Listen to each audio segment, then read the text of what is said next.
Welcome back to our channel where we transform complex crypto concepts into bite-sized nuggets of knowledge. Today we are diving into the digital and analog worlds of finance by comparing traditional bank accounts with Bitcoin custodial storage. Let's power up and get started. Cryptocurrencies like Bitcoin are digital currencies that use cryptography to secure transactions. They act like digital cash that you can use over the internet. While they work alongside the traditional banking system for now, we expect them to merge with mainstream finance as regulations evolve and acceptance grows.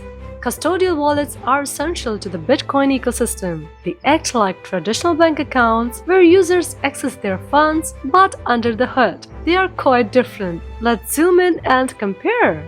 Traditional bank accounts operate on the principle of fractional reverse banking. This means banks only hold a small portion of your deposits and use the rest to give out loans, stimulating economic growth.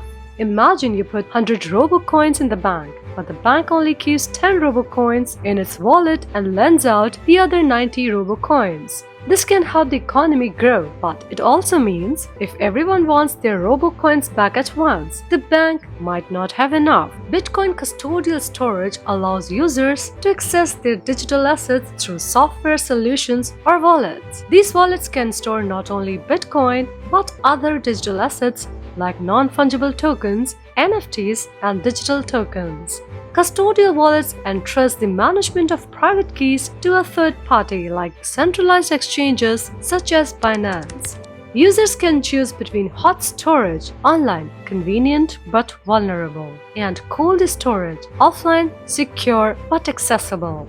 Custodial wallets offer convenience but require you to trust a third party with your security. Banks use multi-factor authentication and advanced encryption to protect account holders' data and funds. Custodial wallets, however, take security up a notch with robust encryption and blockchain technology, minimizing data manipulation risks. Remember, strong passwords and two-factor authentication are key in both systems.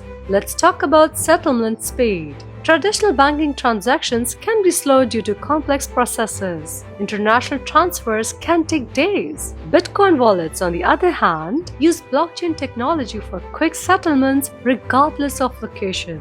Speedy as a robot on turbo mode. How about costs? Transferring money through traditional banks can be pricey, especially for international transfers. Multiple intermediaries drive up costs and time. Crypto wallet transfers, however, eliminate these middlemen, making transactions cheaper and faster. What about accessibility? Cryptocurrencies offer global accessibility, allowing users to manage their assets without restriction.